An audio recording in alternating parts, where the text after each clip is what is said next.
میں نے ایک حدیث پڑھی، خدا کی قسم اٹھا کے کہتا ہوں، حدیث پڑھی اور پھر میں نے کتاب بند کر دی۔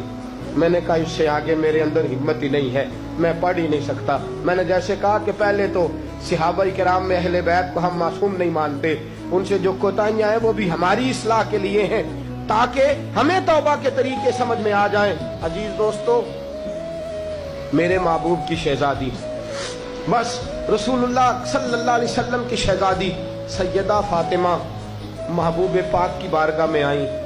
رنگ اڑا ہوا ہے، آنکھیں رو رو کے تھکی ہوئی ہیں۔ محبوب کی شہزادی در رسول پہ آئی، آ کے حضور کے سامنے کھڑی ہوئی، کہا یا رسول اللہ صلی اللہ علیہ وسلم، حضور آج میں بڑی الجھن میں پھنس گئی تھی، آقا آج میں بڑی پریشان ہو گئی تھی۔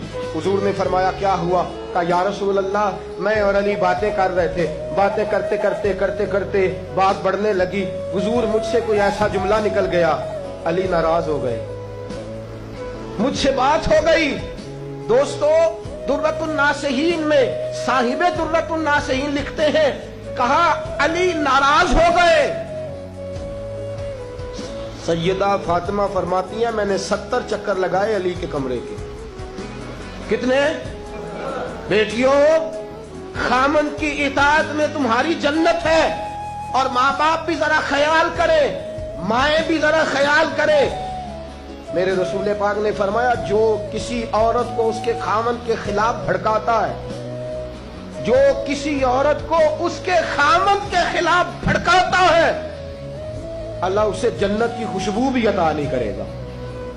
چاہے اماں ہی مشورے دے رہی ہو، چاہے کوئی مشورہ دے رہا ہو، خامند کے خلاف جو بھڑکاتا ہے۔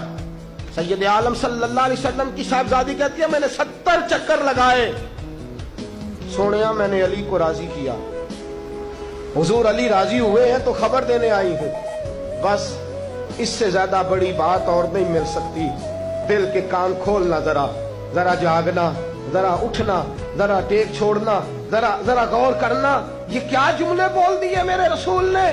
حضور نے فرمایا فاطمہ، یہ وہ فاطمہ ہے کہ جو جنتی عورتوں کی سردار ہے، یہ وہ فاطمہ ہے جن کا دوپٹہ اگر کبھی واضح ہو جائے تو سورج منہ چھپا کے نکل جائے، یہ وہ فاطمہ ہے کہ صبح قیامت آواز آئے گی، نبیوں ولیوں غوثوں کتبوں ابدالو گردنیں جھکا لو، نظریں بند کر لو، محمد کی بیٹی فاطمہ کی سواری گزرنے والی ہے۔ الفاطمہ تو بدعت منی، الفاطمہ تو سیدۃ النساء اہل الجنہ۔ حضور نے فرمایا فاطمہ تو نے اچھا کیا، علی کو راضی کر لیا، اگر علی تجھ سے ناراض رہتے اور تیرا انتقال ہو جاتا، حضور فرماتے ہیں فاطمہ میں تیرا جنازہ نہ پڑھتا۔ فرمایا میں اس سے بڑی بات کہاں سے لاؤ گے، اس سے بڑا فکرہ کہاں سے لاؤ گے؟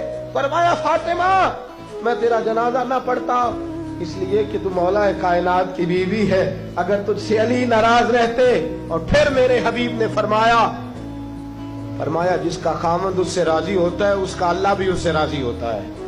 پھر اپنی بیٹی کو فرمایا بیٹی یاد رکھ، کوئی عورت اتنی نمازیں پڑھے جتنی حضرت عیسیٰ کی والدہ مریم نے پڑھی تھی، اتنا قرآن پڑھے جتنا جناب مریم نے پڑھا تھا، اتنا قرآن پڑھے جتنا حضرت مریم نے پڑھا تھا، لیکن پھر بھی اپنے شوہر کی نافرمانی کرے، فرمایا اللہ اس کی عبادتیں قبول نہیں کرے گا، اللہ اس کی ریاضتیں قبول نہیں کرے گا، تلاوتیں قبول نہیں کرے گا۔ قبول تب کرے گا جب شوہر کی فرما برداری کرے گی، قبول تب کرے گا جب شوہر کو راضی کرے گی۔ دوستو، بڑے نصیبوں والی ہیں سیدہ فاطمہ کہ سیدہ فاطمہ الزہرا کا جنازہ اٹھا تو سب سے زیادہ آنسو جس نے بہائے وہ شیر خدا مولا کائنات ہیں۔ فرمایا فاطمہ میں تجھ سے لمحہ لمحہ راضی رہا، فاطمہ تو ایسی بیوی تھی کہ کائنات میں دوسری کوئی نہیں ملے گی۔